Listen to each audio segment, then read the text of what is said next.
नमस्कार, welcome to my channel आर्फोटेक। मैं हूं डॉक्टर ऋतु वर्मा। आज हम सीखेंगे कि अगर हमारे पास डिस्क्रीट टाइम सिग्नल है तो उस पर हम किस तरीके से ऑपरेशन परफॉर्म कर सकते हैं। बट पहले हम जानेंगे कि डिस्क्रीट टाइम सिग्नल क्या होता है। तो डिस्क्रीट टाइम सिग्नल को हम रिप्रेजेंट करते हैं x of n is equals to 1, 2, 3, 4, 5। अगर कहीं भी आपको डिस्क्रीट टाइम सिग्नल की बात हो रही होगी तो आपको जो एक्सप्रेशन है वो कुछ इस फॉर्म में लिखा होगा। कंटिन्यूस में हमने देखा था ये एक्स ऑफ टी होता था, बट यहाँ पर ये एक्स ऑफ एन है। यहाँ पर आपको बड़ा वाला ब्रैकेट यूज करना है बिकॉज हम लोग ये एन जो है ये टोटली एक इंटीजर नंबर है, तो इसीलिए हम यहाँ पे एक्स ऑफ एन की बात करेंगे। तो कुछ ये इस तरीके से होता है। और यहाँ पर अगर आप देखेंगे कि अगर जहाँ पर भी एरो लगा हुआ है इसका मतलब n इक्वल्स टू 0 पर ये वैल्यू है। तो ये n इज इक्वल्स टू आपके 0 पर वैल्यू है 3, 1 पर वैल्यू है 4 और 2 पर वैल्यू है 5। सिमिलरली -1 पर वैल्यू है 2 एंड -2 पर वैल्यू है 1।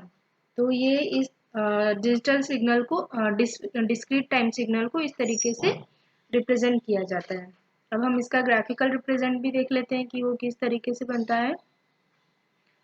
तो ग्राफिकल रिप्रेजेंटेशन के लिए आपकी जो एक्स एक्सिस होती है उसको हम एन से रिप्रेजेंट करते हैं। अब यहाँ पर हम लोग बोल रहे हैं कि एन इक्वल्स टू 0 पर 3 एम्पलीट्यूड है, तो ये हमारा 0 है। इस 0 पर हमें 3 एम्पलीट्यूड का सिग्नल चाहिए, तो ये हमारा हो गया 3। नाउ 1 पर 4 हमें चाहिए, तो ये हमारा 1 हो गया और 1 पर हम मान लेते हैं कि ये हमारा 4 एम्पलीट्यूड का ये सिग्नल आ गया।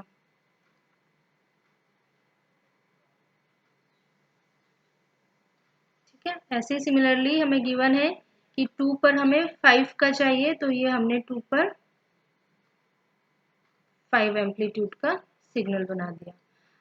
ऐसे ही -1 पर हमें क्या बोल रहा है, सिमिलरली -1 पे बोल रहा है हमें 2 एम्पलीट्यूड का चाहिए, तो हम लोग क्या करेंगे, ये हमारा 2 एम्पलीट्यूड आ गया और हमें 1 एम्पलीट्यूड का चाहिए -2 पर, तो ये हो गया 2 और ये हो गया 1। This is the discrete time signal. आपको डिस्क्रीट टाइम सिग्नल को जिस तरीके से दिखता है। बेसिकली डिफरेंस क्या होता है आपका कंटिन्यूस और डिस्क्रीट टाइम सिग्नल में, कि कंटिन्यूस टाइम सिग्नल में अगर आपको याद होगा हमारे प्रीवियस लेक्चर में, तो हमने कहा था कि हमारा जो जो भी हमने रेंज ली है सिग्नल की, उस रेंज में वो कंटिन्यूस होता है, मतलब हर एक इंटरवल पर हमें एक वैल्यू डिफाइन होती है। बट डिस्क्रीट टाइम सिग्नल में ऐसा नहीं होता। डिस्क्रीट टाइम सिग्नल में एन की जो वैल्यू होती है पर्टिकुलर उसी पर ही हमें एम्पलीट्यूड होता है उस सिग्नल का, अदरवाइज वो 0 होता है। जैसे अगर मान लीजिए -2 है, -2 पर एम्पलीट्यूड 1 है, इट इज फाइन। बट अगर कोई आपसे पूछेगा कि -1.5 पर आपकी वैल्यू बताइए सिग्नल की, तो वो वैल्यू होगी 0। सिमिलरली -1 पर आपके पास वैल्यू है 2, विच इज ओके। बट अगर -0.5 पर किसी ने पूछ लिया तो आपकी वैल्यू होगी 0। सो इसीलिए ये हमारा इसको ये जो है इसको डिस्क्रीट सिग्नल हम लोग कहते हैं, बिकॉज हर एक इंटरवल पर हमारे पास वैल्यू नहीं होती है। पर्टिकुलर एन की वैल्यू एन की पर्टिकुलर वैल्यू पर हमारे पास एम्पलीट्यूड होता है। तो एक्स ऑफ एन को इस तरीके से भी ग्राफिकल रिप्रेजेंट कर सकते हैं। सिमिलरली हम एक्स ऑफ एन को और कैसे लिख सकते हैं, तो अगर ये जो ग्राफ है इसको हम चाहें तो इसको हम लिख सकते हैं n+3 which is from -2 to 2 and 0 otherwise। सो अगर आप इसको सॉल्व करेंगे तो आप देखेंगे कि मान लीजिए मुझे x ऑफ 0 पता करना, मतलब n इक्वल्स टू 0 पर कितना एम्पलीट्यूड है, तो 0 मतलब n की वैल्यू पर मैं 0 प्लेस कर दूंगी। तो अगर यहाँ 0 रखेंगे तो एम्पलीट्यूड कितना आ गया 3, तो आप देखिए 0 पर हमारा एम्पलीट्यूड है 3। अगर मुझे n इक्वल्स टू 1 पर वैल्यू चाहिए तो मैंने यहाँ 1 रखा, 1 + 3 ये हो गया 4। सिमिलरली अगर मुझे 2 पर चाहिए तो 2 + 3 = 5, तो 2 पर एम्पलीट्यूड होगा 5। तो इस तरीके से भी डिस्क्रीट टाइम सिग्नल को लिखा जा सकता है। तो ये तीनों रिप्रेजेंटेशन है, मतलब डिस्क्रीट टाइम सिग्नल को इन तीनों तरीके से लिख सकते हैं। इसमें कंफ्यूज होने वाली कोई बात नहीं, बस आपको समझ में आना चाहिए कि ये किस तरीके से लिखा हुआ है। अगर इस फॉर्म में है तो जहां पर भी एरो होगा वो आपका n इक्वल्स टू 0 होगा, उसके बाद में आप left hand side and right hand side को अपना सिग्नल 1 2 3 और -1 -2 के फॉर्म में आप उसको एक्सपांड कर सकते हैं। एक्स ऑफ एन के फॉर्म में लिखा होगा तो आप इसे सॉल्व कर सकते हैं और ग्राफिकल रिप्रेजेंटेशन भी हो सकता है। तो ये तो हुआ हमारा डिस्क्रीट टाइम सिग्नल। नाउ अब हमें देखना है कि इस पर किस तरीके से हम ऑपरेशंस परफॉर्म कर सकते हैं। तो आइए देखते हैं। सबसे पहला हमारा जो ऑपरेशन है वो है टाइम शिफ्टिंग। जो ऑपरेशंस हमने कंटिन्यूस टाइम सिग्नल में सीखे थे, सेम ऑपरेशंस यहाँ पर भी हैं। तो टाइम शिफ्टिंग को हम लोग रिप्रेजेंट कर सकते हैं y of n is equals to x of n plus alpha. वहां पर भी यही था, वहां पर बस कंटिन्यूस टाइम सिग्नल में बस था x of t plus alpha, और यहाँ पर alpha must be N integer. ये फ्रैक्शनल n जो है वो फ्रैक्शनल नहीं हो सकता है। तो अगेन इस टाइम शिफ्टिंग को हम लोग depending to the value of this alpha दो पार्ट्स में डिवाइड कर सकते हैं। First one is time delay. Time delay के लिए क्या होगा, if alpha is less than 0 तो वो हमारा टाइम डिले होगा। टाइम डिले को हम लोग लिख सकते हैं y of n is equals to x of n minus 4। ठीक है, तो यहाँ पर हमारी अल्फा की वैल्यू हो गई 4, और जो ये xn है, इस xn को थोड़ा याद रख लीजिएगा, बिकॉज हम लोग आगे जो भी सॉल्व करेंगे, जैसे एटलीस्ट जो हम ऑपरेशंस परफॉर्म करेंगे उसमें xn की यही वैल्यू लेकर के चलेंगे, और अगर थोड़ा सा भी डिफरेंस होगा तो मैं आपको इन्फॉर्म करूंगी कि यहाँ पर मैंने xn ये लिया है। ठीक है, तो ये हमारा xn है। तो अब हमें इस पर yn की ये वाली वैल्यू है वो परफॉर्म करानी है। तो हम लोग क्या करेंगे कि अगर मुझे y ऑफ n चाहिए in the terms of x of n minus 4, ठीक है, तो एक चीज आप देखिए कि जब हमने कंटिन्यूस टाइम सिग्नल में इसे परफॉर्म किया था तो हमारा पहले सिग्नल था -1, जो हमारा सिग्नल था पहले -1 से 3 तक, लेकिन जब हमने टाइम डिले किया था तो ये हमारा सिग्नल 3 से 7 पे शिफ्ट हो गया था। 3 to 7, ये अगर आपको देखना तो हमारे प्रीवियस लेक्चर में देख लीजिएगा, आपको ये चीज क्लियर हो जाएगी। तो मतलब मैं ये कहना चाह रही हूँ कि अगर मेरा सिग्नल डिले हुआ था, अगर डिले हो रहा है तो मेरा जो ओरिजिन पार्ट है वो भी तो लेफ्ट हैंड साइड शिफ्ट हो रहा है। ठीक है, तो सेम यही कॉन्सेप्ट हमें यहाँ लगाना है, बिकॉज हम सिग्नल को शिफ्ट करें या ओरिजिन को शिफ्ट करें, डिस्क्रीट टाइम सिग्नल में कोई फर्क नहीं पड़ेगा, बात एक ही रहेगी। तो हम लोग क्या करते हैं कि ये इजी बनाने के लिए हम लोग सिर्फ ओरिजिन को ही शिफ्ट कर देते हैं। तो अगर हम यहाँ देख रहे हैं एन अल्फा इक्वल्स टू 4, मतलब 4 जो इंटीजर है वो 4 है, और वो 4 प्लेस तक राइट शिफ्ट में हो रहा है हमारा सिग्नल, तो हमारा जो ओरिजिन है मतलब एन इक्वल्स टू 0 वो लेफ्ट हैंड साइड शिफ्ट हो जाएगा। तो इसको हम अगर चाहें तो हम इसे डायरेक्टली भी लिख सकते हैं। तो x of n is equals to ये हो जाएगा, मान लीजिए ये n इक्वल्स टू 0, मुझे 4 प्लेस शिफ्ट करना है, तो 1 2 एक 0 3 दूसरा 0 4, मतलब मुझे 2 0 और लगाने पड़ेंगे। तो ये हो गया 0 0 1 2 3 4 5। ठीक है, तो ये अब मेरा ओरिजिन यहाँ आ गया है।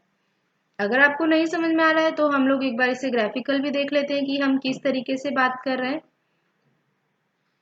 पहले था 3 पर 0 जो आपने देखा, जो हमारा ओरिजिन पर था n इक्वल्स टू 0 पर एम्पलीट्यूड 3 था, बट अब हम बोल रहे हैं कि ये शिफ्ट हो गया, हमें 4 से शिफ्ट कराना है। इसका मतलब जो एम्पलीट्यूड वाला जो 0 पे एम्पलीट्यूड 3 था वो हमारा राइट हैंड साइड में जाएगा, तो उसे 4 प्लेस तक शिफ्ट कर देंगे। तो ये 0 पे 0 रहा, 1 पे 0 रहा, ये 2 पर जो है हमारा वो एम्पलीट्यूड हो गया है 1, 3 पर हो गया है 2, 4 पर हो गया है 3 एंड 5 पर हो गया है। तो ये हुआ हमारा ये 0 1 2 3 4 5 और एम्पलीट्यूड कितना हो गया 1 2 3 4। तो आप देखेंगे कि हमारा ये जो सिग्नल था ये राइट हैंड साइड में शिफ्ट हो गया है और ये 6 पर आप भी चाहें तो 6 पर, ये 6 पर हमारा एम्पलीट्यूड यहाँ पर आप कर दीजिए 5। तो इस तरीके से भी हम इसे शिफ्ट कर सकते हैं। तो हमने अगर या तो हम सिग्नल को शिफ्ट करें ओरिजिन को शिफ्ट करें, बात एक ही है। तो अगर हम ओरिजिन को शिफ्ट करते हैं तो वो हमारे लिए इजी होता है। तो हम लोग जो जब भी हम डिस्क्रीट की बात करेंगे ओरिजिन को शिफ्ट कराएंगे तो हमें बहुत ही इजीली वो चीज सॉल्व हो जाएगी। तो ये हुआ टाइम डिले। नेक्स्ट इसके बाद आता है सेकेंड जो ऑपरेशन है वो है टाइम एडवांस। तो टाइम एडवांस में क्या होगा, अल्फा जो है वो ग्रेटर देन 0 होता है, मतलब अल्फा हमारा पॉजिटिव होगा। तो y of n is equals to x of n plus 4। तो यहाँ अल्फा है हमारा +4। तो हम इसको कैसे लिख सकते हैं, y ऑफ n, पहले क्या हो रहा था कि हमारा जो ओरिजिन है वो लेफ्ट हैंड साइड शिफ्ट कर रहा था, अब हमारा origin right hand side shift हो जाएगा। तो हम जो है सिंपली ले लेंगे जो हमारी xn की वैल्यू 2 3 4 5, ये हमारा एक्सन की वैल्यू है, यहाँ पर ओरिजिन था उसे 4 प्लस राइट में शिफ्ट करना है। तो 1 2 3 4 इस ओरिजिन पे हमारा मतलब इस 0 पे हमारा ओरिजिन आ जाएगा। तो ये हमारा y ऑफ n प्लस 4 हो गया। इस तरीके से आप देखेंगे तो ये बहुत ही इजीली आप सॉल्व कर लेंगे। Now next is our second property is time reversal. Time reversal को हम कैसे देखेंगे, y of n is equals to x of minus of n। वहां पर माइनस ऑफ t था, यहाँ माइनस ऑफ n था। तो यहाँ पर मैं थोड़ा सा एक्स एन की वैल्यू चेंज कर दूंगी बिकॉज हमें टाइम रिवर्सल समझना है। तो हम देख लेते हैं, यहाँ पर एक्स एन मैंने लिया है 1 2 3 4 5। पहले ओरिजिन 3 पर था बट मैं यहाँ शिफ्ट कर देती हूँ ताकि आप लोगों को वो चीज़ क्लियर हो। अदरवाइज अगर 3 ही रखेंगे तो वो थोड़ा सा कंफ्यूजिंग हो जाएगा। तो 4 के बाद 5। नाउ मुझे चाहिए x ऑफ माइनस n। पहले हम लोगों ने क्या किया था कंटिन्यूस सिग्नल में कि जो राइट हैंड साइड है उसको लेफ्ट हैंड साइड शिफ्ट कर दिया था और जो भी ग्राफ लेफ्ट हैंड साइड है उसको राइट हैंड साइड शिफ्ट कर दिया था। तो वो x ऑफ माइनस टी हो गया था। अब यहाँ क्या करेंगे, हम लोग ओरिजिन को तो उसी प्लेस पर रहने देंगे और ओरिजिन के मतलब जैसे 1 और -1 2 एंड -2 पे जो भी वैल्यू उसको इंटरचेंज कर देंगे। जैसे इस तरीके से ये हुआ -1 और ये 1। तो अगर मुझे माइनस ऑफ n करना है तो -1 के प्लेस पर 1 की वैल्यू लगा दूंगी और 1 के प्लेस पे -1 की, 3 की जगह 5 5 की जगह 3 हो जाएगा। सिमिलरली ये हुआ -2 ये हुआ -3 और इसके बाद हम ऐसे ही करते रहेंगे। 2 को हम अगले डिजिट से इंटरचेंज कर देंगे बट अगला डिजिट तो कुछ है ही नहीं, तो हमने यहाँ 0 ऐड कर दिया और फिर इस 1 को भी अगले डिजिट के साथ इंटरचेंज कर देंगे। तो अगला डिजिट अगेन नहीं है तो हमने इसे 0 ले लिया। तो अब हमारा जो फाइनल एक्सएन होगा, फाइनल एक्सएन क्या होगा, जो हमारा yn मतलब yn होगा x ऑफ -n वो हो जाएगा, क्या होगा, यहाँ से हम शुरू करेंगे क्योंकि हमें इंटरचेंज करना है। तो 0 0 5 4 3 2 1 एंड इसको हम इस और 4 पे ओरिजिन है, इसको हम इस तरीके से भी लिख सकते हैं। 0 0 की कोई वैल्यू नहीं होती है, कोई इंपॉर्टेंस नहीं होता है, तो हम इसे कर देंगे 5 4 3 2 1 4 पर ओरिजिन। सो रिवर्सल में बस आपको जो ओरिजिन के लेफ्ट हैंड साइड और राइट हैंड साइड जो वैल्यू उसको आपको इंटरचेंज करना है, तो ये आपकी टाइम रिवर्सल हो जाएगी। नाउ नेक्स्ट प्रॉपर्टी इज जो हमारी थर्ड ऑपरेशन है वो है टाइम स्केलिंग। तो कंटिन्यूस सिग्नल में हम लोगों ने देखा था कि टाइम स्केलिंग में कंप्रेशन और एक्सपांशन हो रहा था, बट यहाँ पर जब हम डिस्क्रीट टाइम सिग्नल की बात होती है तो कंप्रेशन को हम लोग बोल देते हैं डेसिमेशन और एक्सपांशन को हम लोग बोल देते हैं इंटरपोलेशन। तो अगेन फिर फर्स्ट हमारी जो ऑपरेशन हो गई इसके अंदर वो हो गई टाइम डेसिमेशन। डेसिमेशन में हम लोग बेसिकली सिग्नल को कंप्रेस ही करेंगे, बट वो कंटिन्यूस सिग्नल नहीं है तो हमारा जो टर्म हो जाएगा वो डेसिमेशन टर्म हो जाएगा। तो ये हो गया हमारा y of n is equals to x of alpha of n। तो अल्फा n हो गया। अगेन इधर जो अल्फा है इस वैल्यू के अकॉर्डिंगली हम डिसाइड करेंगे कि हमारा जो ये जो फैक्टर है वो किस फैक्टर से हमारा सिग्नल है वो डेसिमेट हो रहा है। तो यहाँ अल्फा जो है वो मस्ट बी एक इंटीजर होना चाहिए और ग्रेटर देन 1 होना चाहिए। तो ये ग्रेटर देन 1 होना चाहिए एंड इंटीजर होना चाहिए, ये तो हम आपको पहले ही बता चुके हैं। तो अब देखिए y of n is equals to x of 2n। मान लीजिए ये एक एग्जाम्पल है और हमें इसे सॉल्व करना है। तो यहाँ पर हम देख रहे हैं अल्फा इज इक्वल्स टू 2, तो अल्फा इज इक्वल्स टू 2 हमें यहाँ पता चल गया है। और अब हम क्या करते हैं, इसे सॉल्व करते हैं। तो सॉल्व कैसे करेंगे, सबसे पहले मैं यहाँ पे एक्सन भी लिख देती हूँ ताकि ये चीज़ क्लियर हो, कंफ्यूजन ना हो। तो हमने जो स्टार्टिंग में लिया था एक्सन वही है ये 3 4 5 और ये 3 पर ओरिजिन है। नाउ अब मुझे मान लीजिए मैंने n इक्वल्स टू 0 रखा, तो n is equals to n equals to 0 पर मेरी y0 की वैल्यू क्या हुई, हमें बस ये इक्वेशन लेकर के चलना है। तो y0 is equals to x of n equals to 0 रखा तो ये 0 हो गया, तो x ऑफ 0 पर कितनी वैल्यू थी 3, तो ये हमने लिया 3। नाउ अब हम लेंगे n is equals to 1, n is equals to 1 मतलब y ऑफ 1, तो y ऑफ 1 पर हमारा वैल्यू हो गया x ऑफ 2 की, तो x ऑफ 2 की वैल्यू कितनी है 5, तो x ऑफ 2 की वैल्यू हो गई 5। Similarly n is equals to आपने लिया -1, तो हमें वैल्यू आ जाएगी y ऑफ -1 पे, -1 पे मतलब x ऑफ -2। तो यहाँ आप देखेंगे -2 पे कितना वैल्यू है 1, तो ये हमने ले लिया 1। तो इस तरीके से आप या तो सॉल्व कर सकते हैं। तो यहाँ से आप देखेंगे yn इज इक्वल्स टू, आप देखेंगे -1 पे कितनी वैल्यू है 1, फिर 0 पे कितनी है 3 एंड 1 पे वैल्यू है 5 एंड ओरिजिन तो आपका 3 पर है ही। तो आप देखिए कि ये जो एक्सन था वो था 1 2 3 4 5, 5 डिजिट का नंबर सिग्नल था हमारा, और वायन है जो 3 डिजिट का हो गया। इसका मतलब हमारा सिग्नल कंप्रेस हो गया, कंप्रेस हो गया मतलब डेसिमेट हो गया, बिकॉज ये डिस्क्रीट सिग्नल है। तो अगर डेसिमेट हुआ है तो आप देखिए कि 0 पर जो वैल्यू है वो तो एज इट इज रही है, 0 के बाद में 2 को छोड़ के ये 1 आ गया है और इस 4 को छोड़ के ये 5 आ गया है। तो नेक्स्ट टाइम से हम लोग क्या करेंगे, डेसिमेशन में ये सॉल्व करने की जरूरत नहीं है, हम लोग सबसे पहले फैक्टर फाइंड करेंगे अल्फा। तो यहाँ हमें अल्फा की वैल्यू 2 आ गई, तो 2 आ गई तो हम हर सेकेंड डिजिट को कंसिडर कर लेंगे। जैसे मान लीजिए 0 है तो उसके बाद में ये फर्स्ट और ये सेकेंड, तो सेकेंड हमारा 1 हुआ तो हमने ये वाली वैल्यू कंसिडर कर ली। राइट हैंड साइड में भी सेकेंड डिजिट, तो ये फर्स्ट और ये सेकेंड, तो सेकेंड हमने 5 ले लिया। तो जो भी फैक्टर होगा अल्फा उसके अकॉर्डिंगली हम वो ही टर्म्स कंसिडर कर लेंगे। मान लीजिए आपको यहाँ पर 3 दिया हुआ है, तो 3 में हम लोग क्या करेंगे 1 2 3 पर कोई वैल्यू नहीं है तो 0, तो यहाँ पर आ जाएगा 0। सिमिलरली राइट हैंड साइड पे 1 2 3 पर कोई वैल्यू नहीं है तो ये 5 की जगह 0 आ जाएगा। तो इस तरीके से हमें जो भी फैक्टर है वो ही नंबर का डिजिट हमें ले लेना है और ये हमारा सिग्नल को डेसिमेट कर देगा। तो नेक्स्ट टाइम से हम लोग ये कैलकुलेशन नहीं करके इसी टाइप से करेंगे।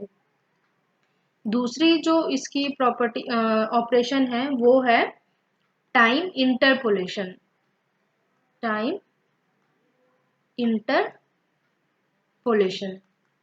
इंटरपोलेशन में हम लोगों ने वहां पर क्या देखा था, एक्सपांशन में हमारा सिग्नल एक्सपांड हो रहा है। तो इंटरपोलेशन मतलब यहाँ भी सिग्नल एक तरीके से खींच रहा है, एक्सपांड ही हो रहा है, बट डिस्क्रीट सिग्नल है तो उसे हम इंटरपोलेट टर्म देंगे। तो y of n is equals to x of n by alpha, ये इंटरपोलेशन की टर्म हुई। Again same alpha should be greater than 1 and ये एक इंटीजर होना चाहिए। तो अब हम इसे सॉल्व करते हैं। तो मान लीजिए मैंने yn ले लिया है x ऑफ n बाय 2, ये हमारा वैल्यू हमें इसकी फाइंड करना है। तो सबसे पहले हम 0 रखेंगे, so y of 0 is equals to x of 0 is equals to 3, because x of 0 पे हमें वैल्यू 3 पर हम फिर से x ऑफ n लिख लेते हैं ताकि आपको कंफ्यूजन ना हो। वैसे तो हमें वही लिखना है जो हमने फर्स्ट टाइम लिया था, 3 4 5। ये हमारा x ऑफ n हो गया। तो x ऑफ 0 पे कितनी वैल्यू थी, 3। नाउ अब हम लेंगे y ऑफ 1। तो x ऑफ 1/2, बिकॉज हमने n की वैल्यू ली है 1, तो 1/2। तो हमारे पास ये वैल्यू है 0 पर, उसके बाद सीधे आ जाती है -1 पर, हम सॉरी 1 पर 4, बट हमें 1/2 पे कोई वैल्यू नहीं है, तो ये हमने ले लिया 0। Now y of 2, y of 2 अगर हम लेंगे तो x ऑफ ये हो जाएगा 1, x ऑफ 1 की वैल्यू कितनी है, 4, तो ये हमने ले लिया 4। सिमिलरली y ऑफ 3 की अगर हम वैल्यू लेंगे तो ये हो गया x ऑफ 3/2, बिकॉज हम यहाँ पर n की वैल्यू 3 रख रहे हैं, तो 3/2 हमारे सेम, अगेन कोई वैल्यू नहीं है तो हमने ले लिया 0। और y ऑफ 4 पर हम देखेंगे तो ये हो गया हमारा x of 2, x of 2 value है 5, तो हमने ये ले ली है 5। सिमिलरली नेगेटिव साइड भी हम करेंगे, तो y ऑफ, अगर -1 की मुझे वैल्यू फाइंड आउट करना है, तो y of -1 is equals to x of -1/2। तो -1/2 की हमारे पास कोई वैल्यू नहीं है, तो हमने ये ले लिया 0। y ऑफ -2, तो x ऑफ ये हो गया -1, तो -1 पे हमारे पास कितनी वैल्यू है, 2, तो ये हमने ले लिया 2। y ऑफ -3, जब -3 लेंगे तो ये हो जाएगा x of -3/2। Again x of -3/2 पे हमारे पास कोई वैल्यू नहीं है, तो 0। एंड हम नेक्स्ट टर्म लेंगे y ऑफ -4। अगर -4 लेते हैं n की प्लेस पर, तो ये हो जाता है हमारा -2। तो -2 पर हमारे पास कितनी वैल्यू है, 1, तो हमने ये ले लिया है 1। जब हम इस सबको एक इक्वेशन के फॉर्म में लिखेंगे तो ये हमारा y ऑफ n बन जाएगा। हम लेंगे -2 पे कितनी वैल्यू है, तो ये -2 पे हमारे पास वैल्यू है 1, -4 पे वैल्यू है 1, फिर -3 पर वैल्यू है 0, -2 पर वैल्यू है 2, -1 पर वैल्यू है 0, फिर 0 पर वैल्यू है 3, 1 पर वैल्यू है 0, 2 पर वैल्यू है 4, 3 पर वैल्यू है 0 एंड 4 पर वैल्यू है 5। तो ये हमारा एंड 3 पर ओरिजिन है। ये हमारा सिग्नल जो इंटरपोलेट हो गया। तो अब आप देखेंगे कि एक्सएन जो हमें गिवन था, उस एक्सएन और वाईएन में सेम वैल्यू है, बस हमने हर डिजिट के बीच में एक 0 इंसर्ट कर दिया है। तो यही आपका इंटरपोलेशन कहलाता है। तो नेक्स्ट टाइम से हम लोग क्या करेंगे कि ये सब सॉल्व ना करते हुए हम सबसे पहले अल्फा की वैल्यू फाइंड आउट करेंगे। तो अल्फा की वैल्यू यहाँ पर आ गई 2, ठीक है। तो हम अल्फा -1, आपने पहले अल्फा की वैल्यू फाइंड करी, अल्फा -1 जो भी है वो जीरोस आपको इंसर्ट कर देना है हर डिजिट के बीच में। जैसे यहाँ अल्फा की वैल्यू थी 2, तो 2 - 1 कितना हुआ, 1, तो हमने देखिए 1 1 1 1 0 इंसर्ट कर दिया है। अगर मान लीजिए यहाँ अल्फा की वैल्यू 3 होती, तो अगर 3 होता तो 3 - 1 हम लोग क्या करते, 2 हो जाता। तो अब हम दो दो जीरो करते हैं, कैसे, 1 0 0, फिर 2 0 0, 3 0 0, 4 0 0, 5। तो जो भी आपको अल्फा की वैल्यू है उसमें से एक माइनस करके जीरोस है वो हर डिजिट के बीच में आपको इंसर्ट कर देना। ये आपका टाइम इंटरपोलेशन हो जाता है, बहुत ही ईजी हो जाएगा। आपको ये सब सॉल्व करने की जरूरत नहीं है, बस आपने क्वेश्चन देखा, एक्सएन की वैल्यू देखी एंड आप डायरेक्टली वाईएन की वैल्यू लिख सकते हैं। नाउ अगर अब मान लीजिए मेरे पास ये तो हमारे सारे ऑपरेशंस हो गए हैं। अब एक छोटा सा एक पॉइंट है वो आपको याद रखना है कि मान लीजिए अगर हमें अ, कोई सिग्नल दिया हुआ है और हम अगर उसे पहले डेसिमेट कर रहे हैं एंड देन उसे इंटरपोलेट कर रहे हैं, तो हमारे पास क्या सिग्नल आएगा हमें ये देखना है, ठीक है। तो मैं कुछ इस तरीके से इसको कर लेती हूँ। तो ये हमारा मान लीजिए एक्सएन है, तो एक्स ऑफ एन जो है उसकी वैल्यू हमने जो स्टार्टिंग में ली थी हम वही लेके चल रहे हैं, 1 2 3 4 5, ठीक है। तो ये हमारी वैल्यू हुई एक्सएन की। तो अब एक्सएन में हमने क्या देखा था, हम इसे कर रहे हैं डेसिमेट बाय 2। डेसिमेट अगर कर रहे हैं डेसिमेट बाय 2, तो डेसिमेट में हमने क्या देखा था कि अगर 2 है तो हमें ओरिजिन से हर सेकंड टर्म लेना है। तो इसकी वैल्यू क्या आ गई थी, 1 3 5, ठीक है। और जब हम इसे वापस अगर इंटरपोलेट कर देंगे, इंटर अगर पोलेट कर देते हैं बाय 2 तो इसकी वैल्यू क्या आ जाएगी अगेन से 1 0 3 0 5। तो आप देखेंगे कि जो हमारा एक्शन हमने इनिशियली लिया था वो हमारा एक्शन सेम नहीं है। ठीक है, अब अगेन हम फिर से सेम प्रोसेस करते हैं। अगर हमने मान लीजिए पहले इंटरपोलेट कर दिया, इंटरपोलेट बाय 2, ठीक है, ये एक्शन हुआ सेम सिग्नल। अगर हम इसे इंटरपोलेट कर दे रहे हैं एंड फिर इसे डेसिमेट करते, तो इंटरपोलेट के बाद में हमारे पास क्या सिग्नल आ जाएगा, हमारे पास सिग्नल रहेगा 1 0 2 0 3 0 4 0 5। ये हमने इंटरपोलेट कर दिया है। अब अगर इंटरपोलेट करके इसे अगेन डेसिमेट करते हैं तो डेसिमेट बाय 2 अगर हमने इसे किया तो फिर से ये हमारे पास क्या सिग्नल आ गया 1 2 3 4 5 5 तक ये ओके। तो हमारे पास ये सिग्नल आ गया। तो आप देखेंगे कि अगर सबसे पहले हमने सिग्नल को डेसिमेट किया एंड इंटरपोलेट किया तो हमारे पास डिफरेंट सिग्नल आया, लेकिन अगर हमने जो एक्शन सिग्नल है उसको पहले इंटरपोलेट किया एंड देन डेसिमेट किया तो हमारे पास सेम सिग्नल आ गया है जो हमने स्टार्टिंग में लिया था। तो हम यहाँ ये कैलकुलेट कर सकते हैं कि interpolation is a invertible process, invertible operation, whereas decimation is non invertible. मतलब अगर आपके पास कोई सिग्नल है उसको आप पहले इंटरपोलेट करते हैं फिर डेसिमेट करते हैं तो आप उसको again same signal find out कर सकते हैं। तो ये हमारी इन्वर्टिबल प्रोसेस हो गई। लेकिन अगर हम डेसिमेट सिग्नल की बात करेंगे तो ये हमारी नॉन इन्वर्टिबल प्रोसेस होती है। तो समटाइम्स ये आपके मतलब जो क्वेश्चंस है एग्जाम्स है उसमें पूछ सकते हैं आपका ऑब्जेक्टिव में कि ये एक इन्वर्टिबल प्रोसेस है या नहीं है। तो ये चीज़ आपको बस थोड़ी सी ध्यान में रखना है। तो ये हमने सारे ऑपरेशंस पढ़ लिए हैं। आइए हम कुछ इस पे क्वेश्चंस देख लेते हैं। तो पहला क्वेश्चन है, मान लीजिए yn is equals to x of minus of n plus 3। तो इसे सॉल्व करने के लिए बेसिकली हमें क्या करना होगा कि हम जो जब भी डिस्क्रीट टाइम सिग्नल की बात करेंगे तो हम लेफ्ट हैंड साइड से ही सॉल्व करेंगे। इसमें लेफ्ट हैंड साइड और राइट हैंड साइड का कोई कॉन्सेप्ट नहीं है और हमें एन को इंडिविजुअल बनाना है। जैसे यहाँ माइनस है ना, तो इस माइनस को हमें कॉमन निकाल के एन को इंडिविजुअल टर्म बनाना पड़ेगा फॉर सॉल्व दिस। तो सबसे पहले हम एक्सन लिख लेते हैं कि एक्सन की क्या वैल्यू है। तो एक्सन इज इक्वल्स टू 1 2 3 4 5। ये एक्सन गिवन है और हमें इसे इस फॉर्म में लिखना है। तो सबसे पहले हम लोग क्या करेंगे कि y ऑफ n जो है ये सॉल्यूशन हो गया is equals to x of, हमने यहाँ से माइनस कॉमन निकाला तो ये हुआ n माइनस 3।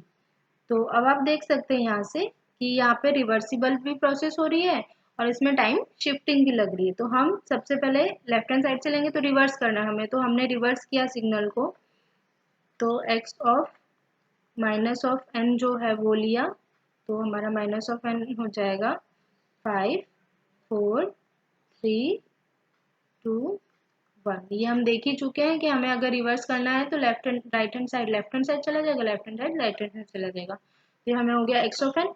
नाउ अब हम इसको डायरेक्टली शिफ्ट कर देते हैं तो ये हो जाएगा x of minus of n minus of 3। ठीक है, तो ये इस तरीके से आप इसको लोगे। तो इसको हम शिफ्ट करेंगे। अगर हमारा यहाँ से हम देखेंगे सिग्नल हमारा राइट हैंड साइड जा रहा है, इसका मतलब ओरिजिन लेफ्ट हैंड साइड जा रहा है, बट अल्फा फैक्टर है 3, तो हम इसको थर्ड डिजिट पे प्लेस कर देंगे ओरिजिन को। तो ये वो 1 2, थर्ड नंबर पे कोई नहीं है तो हमने ले लिया 0 0 5 4 3 2 1। तो ये हमारा सिग्नल हमें फाइंड आउट हो गया जो हमें yn के टर्म में पता करना था। तो ये हमारा हुआ आंसर। ठीक है, सिमिलरली अगर हमें एक और क्वेश्चन गिवन है, हमें क्वेश्चन गिवन है y of n is equals to x of minus 2/3 n। Fine. तो यहाँ पर आप देखेंगे कि रिवर्सिबल भी हो रहा है, रिवर्सल हो रहा है, फिर ये हमें डेसिमेट भी कर रहा है और ये इंटरपोलेट भी कर रहा है। तो हम इसे कुछ भी लेकर के सॉल्व कर सकते हैं बिकॉज प्लस माइनस के साथ में कोई टर्म है नहीं, तो हमें तीनों को ही इंडिविजुअली सॉल्व करना होगा। तो सबसे पहले हम लोग क्या कर लेते हैं, x of 2n find out कर लेते हैं। 2n फाइंड आउट किया, इसका मतलब ये हो रहा है डेसिमेट हो रहा है, तो x ऑफ 2n डेसिमेट हमें करना है, तो डेसिमेट हम कैसे कर देंगे, फर्स्ट थर्ड एंड फिफ्थ, मतलब जो ओरिजिन है उससे एक सेकंड डिजिट लेना है, तो फर्स्ट सेकंड ये 1 आ गया, इसके बाद फर्स्ट सेकंड ये फिफ्थ आ गया, तो ये हमारा x ऑफ ट्वाइस n हो जाएगा। अब इसको इंटरपोलेट भी करना है 3 से, तो हम क्या करेंगे, x ऑफ 2n/3। तो हमने क्या देखा था कि अगर इंटरपोलेट करना होता है तो जो भी अल्फा की वैल्यू उससे n-1 अल्फा -1 हम जीरोज इंसर्ट कर देंगे। तो यहाँ अल्फा 3 है तो 3 - 1 2, तो हमें हर डिजिट के बाद में 2 जीरो इंसर्ट कर देना है। तो ये हुआ 1 0 0 3 0 0 5। तो ये हमने हमारे सिग्नल को इंटरपोलेट भी कर दिया। अब बचा हुआ है रिवर्सल, तो हम इसको एक बार रिवर्स कर देते हैं, -2n/3। रिवर्स करने में हमें क्या करना होगा, जो लेफ्ट हैंड साइड है वो राइट हैंड साइड, जो राइट हैंड साइड है वो लेफ्ट हैंड साइड में पहुंचा देना है। तो ये हो गया 5 0 0 3 0 0 1, ओरिजिन 3 पे आ गया। तो आपने ये देखा कि ये हमारा रिवर्स भी हो गया। तो ये फाइनली हमारे इस क्वेश्चन का आंसर हुआ। तो इस तरीके से आपको दो तीन जो ऑपरेशन है वो मिक्स करके भी दिए जा सकते हैं, तो आपको इस तरीके से सॉल्व करना है। तो फ्रेंड्स, अगर आपको हमारा ये वीडियो यूजफुल लगा हो तो इसे अपने दोस्तों के साथ शेयर कीजिए, ताकि वो भी इजीली आपका जो सिग्नल एंड सिस्टम कोर्स है वो समझ सकें। और हमारे चैनल को सब्सक्राइब जरूर कीजिए, ताकि जो भी हम आगे वीडियो अपलोड करेंगे उसके बारे में आपको नोटिफिकेशन आता जाएगा। Thank you for watching my video.